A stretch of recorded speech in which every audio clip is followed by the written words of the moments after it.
Il y a une urgence à changer. On a besoin d'aller à l'autre bout du monde pour nous engager. Et donc de sortir à nouveau de sa zone de confort. Il me semblait qu'il y avait quelque chose d'injuste. C'est un métier qui demande du temps. De l'empathie, c'est dur. C'est dur, mais c'est tellement gratifiant de faire des... À la fois c'est génial et à la fois ça nous terrifie. S'engager, c'est prendre ses responsabilités. Et puis il y avait l'idée aussi de montrer un exemple. Et lâche rien, fonce et avance, quoi. Bonjour et bienvenue dans Les Engagés, le podcast qui donne la parole à celles et ceux qui nous aident à voir plus loin. Aujourd'hui, j'ai le plaisir de recevoir Paul Elkarat. Bonjour Paul. Bonjour à vous. Paul, je vais essayer de vous présenter en quelques mots. Vous êtes né le 2 juin 1999 et vous avez été, le 22 juin 2015, diagnostiqué porteur du syndrome autiste Asperger. Vous êtes doué d'une mémoire prodigieuse et vous avez été un candidat historique de l'émission Les 12 coups de midi, avec 152 victoires. Vous avez écrit plusieurs ouvrages, dont Bienvenue dans mon monde et des ouvrages historiques, Crimes et mystères de France et Crimes et mystères de Paris. Au-delà de votre personne, vous avez donné un éclairage et un coup de projecteur sur les personnes porteurs du syndrome Asperger. J'ai une première question. Comment allez-vous, Paul ? Un peu fatigué, mais sinon, je me porte plutôt bien. Après de longs moments malades, j'ai recouvré un peu la santé. Donc, à l'heure où je vous parle, je vais plutôt bien. Vous parlez ouvertement dans votre ouvrage et dans les médias de l'autisme et du syndrome Asperger. Est-ce que vous pouvez nous expliquer aux auditeurs ce qu'est le syndrome Asperger ? Je l'ai déjà fait tant de fois. Oui, alors... Non, je plaisante.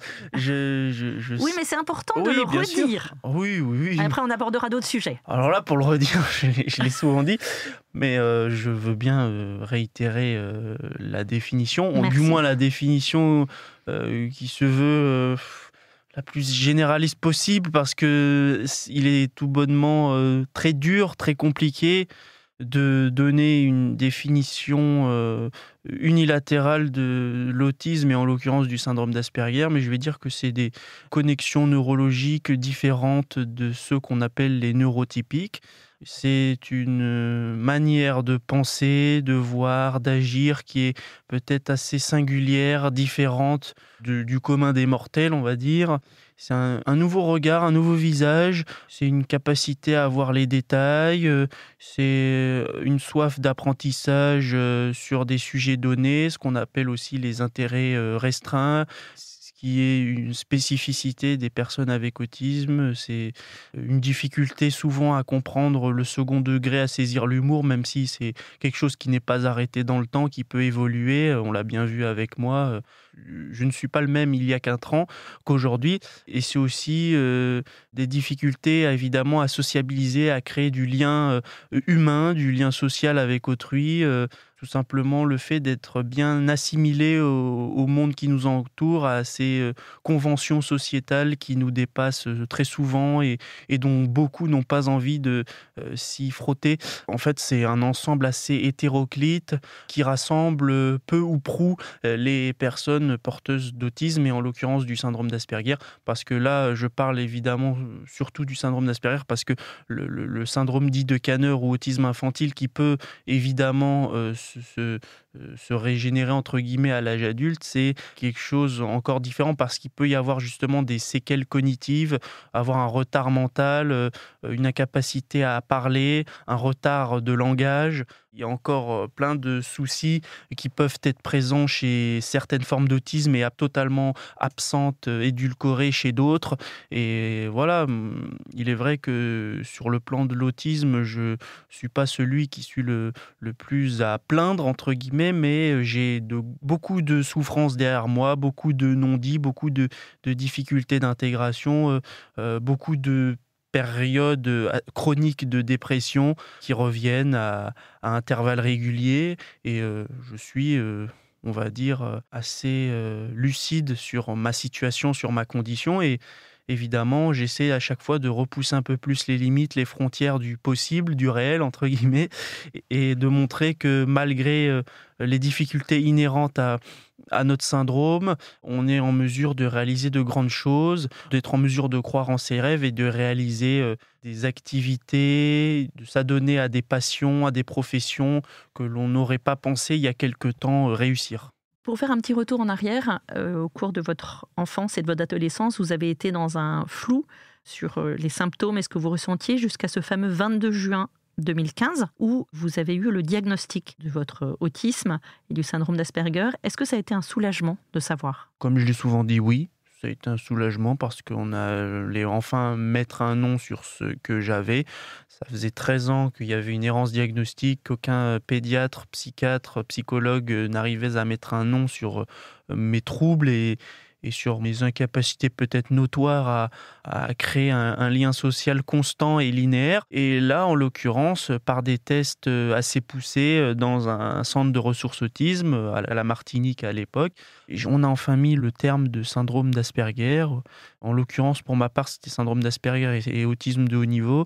Et c'était, on va dire, évidemment, un soulagement parce qu'une fois qu'on a le diagnostic, une fois qu'on a le nom, on peut faire des recherches plus en amont. Et une fois qu'on a des recherches et qu'on a la certitude que je suis porteur de ça, on peut mettre en place des accompagnements, des aides dans le milieu scolaire et extrascolaire aussi, évidemment.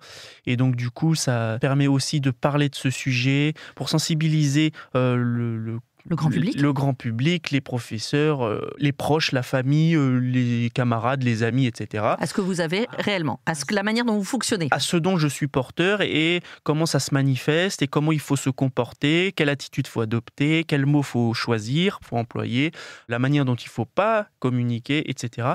Et on passe énormément de temps à le faire. Et évidemment, il y a des ratés, il y a des loupés. C'est en échouant que l'on parvient à inculquer la pleine mesure des soucis qui peuvent être les miens en l'occurrence, et justement faire que les relations entre humains soient les plus apaisées et compréhensives possibles. Et donc, c'est pour ça que l'on ne baisse pas les bras et que l'on continue, parce que c'est un chemin, que dis-je, un cheminement de longue haleine à effectuer, et il faut avoir les épaules et le courage pour le faire. Et c'est pour ça que je suis encore là devant vous aujourd'hui pour parler de ce sujet qui est très important.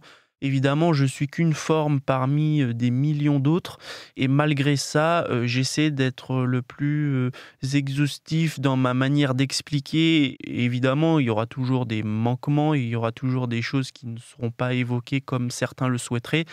J'espère juste que quand on m'écoute et quand on entend ce que j'ai à dire, il y ait une certaine satisfaction, un sentiment de se sentir moins seul qui émane de la personne qui écoute. Et ça, c'est vraiment quelque chose qui me donne envie de continuer à en parler et à m'exprimer.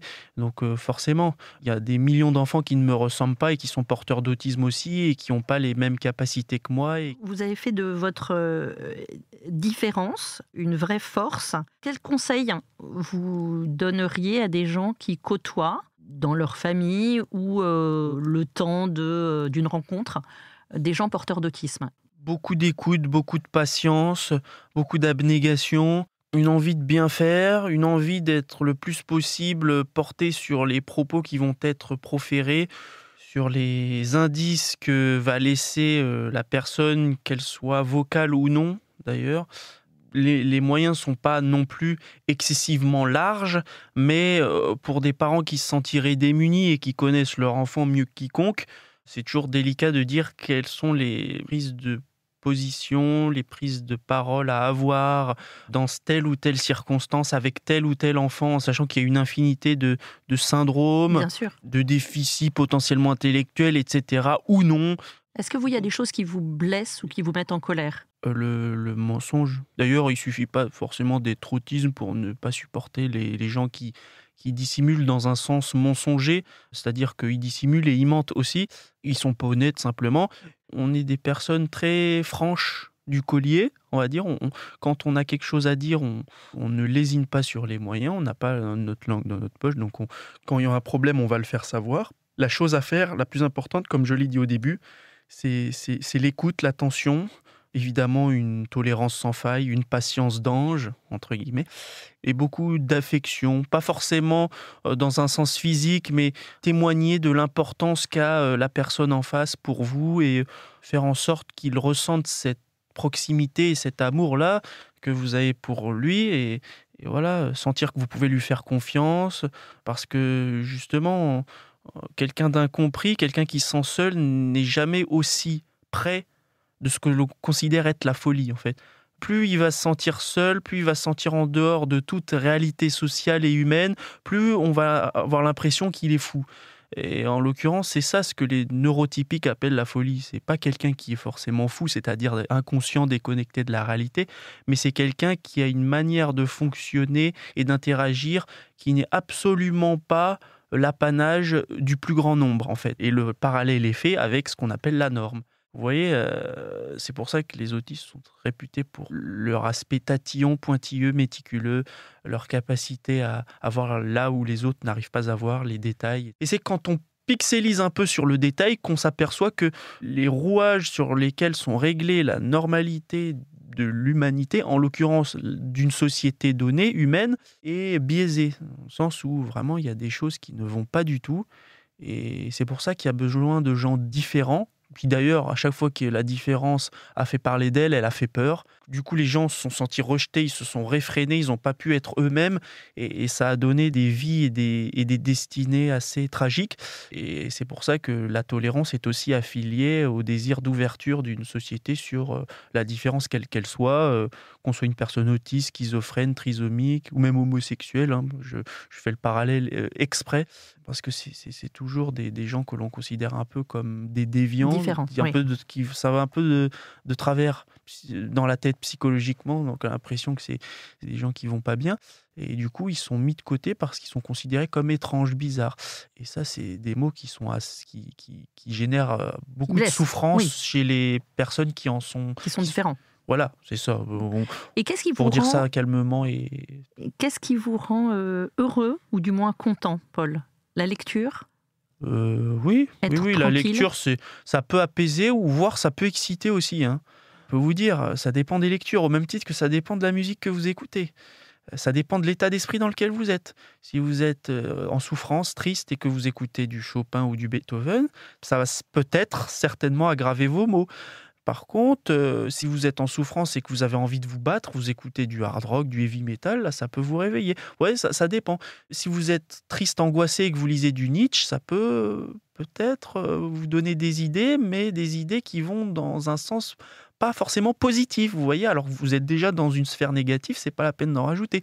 Par contre, si vous lisez quelque chose sur l'ouverture, sur la joie de vivre, etc., sur le dépassement de soi, peut-être que vous irez mieux. Ça dépend en fait. Les lectures, ça peut vous enfoncer dans les méandres de l'obscurité, ou ça peut vous élever vers la lumière. Ça dépend. Et comme la musique, comme énormément de choses qui pour moi sont indispensables à la vie humaine. Voilà.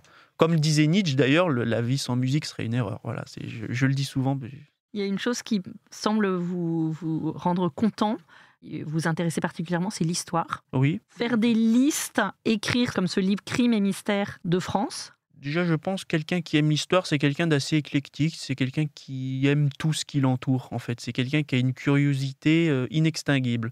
C'est quelqu'un qui, à chaque fois qu'il tourne la tête, apprend quelque chose. Il a une vision extrêmement large et à 360 degrés du monde. Je parle de l'histoire dans sa globalité, et évidemment, de l'histoire dépendent tous les sujets du monde. Tous.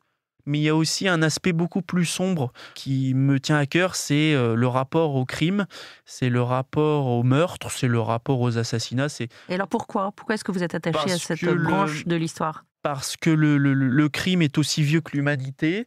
C'est un fait de société extrêmement grave, mais extrêmement présent dans les sociétés humaines.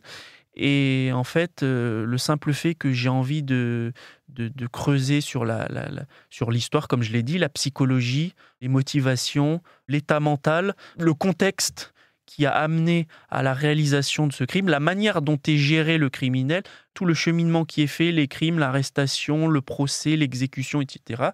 Et en fait, ça a un intérêt sociologique majeur. Et évidemment, j'aime les thrillers et les polars, mais là, en l'occurrence, les affaires criminelles, donc qui relèvent du domaine historique, non fictif, donc réel, c'est quelque chose qui m'intéresse beaucoup.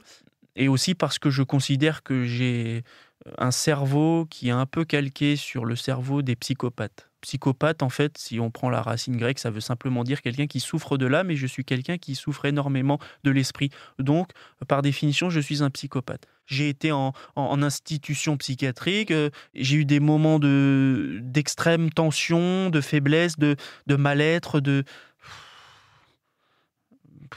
je dirais même pas que c'est une dysphorie, je dis juste que j'étais dans une souffrance extrême et qu'il fallait faire quelque chose et qu'il n'y avait aucune solution hormis la violence et je voyais plus le bout du tunnel, c'était extrêmement sombre, extrêmement noir, je voyais pas la lumière. Et qu'est-ce qui vous a apporté la lumière? Votre La famille? La force intérieure, je La pense. force intérieure? Ouais. Non, parce que l'institut psychiatrique, ça apporte rarement de la lumière. Non, mais votre famille, l'amour de votre famille. Oui, mais à distance, vous voulez À faire distance. quoi, madame?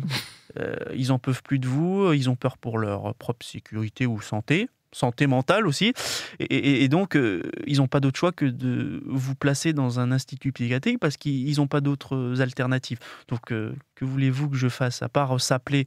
Mais généralement, quand on s'appelait, c'était pour régler nos comptes, c'était pour s'énerver, s'embrouiller, ça s'améliorait pas en fait à distance.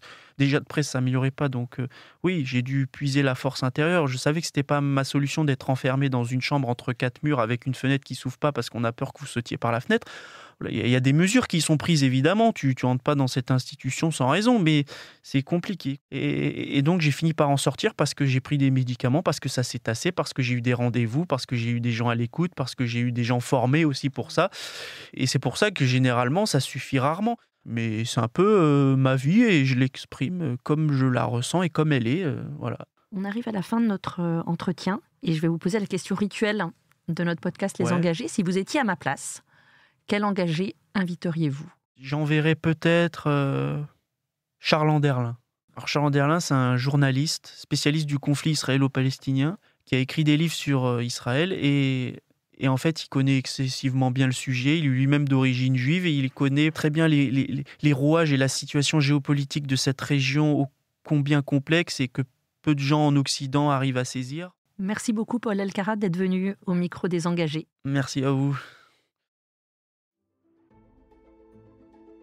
Merci d'avoir écouté ce podcast. Je suis Aude Cérès, rédactrice en chef au Figaro.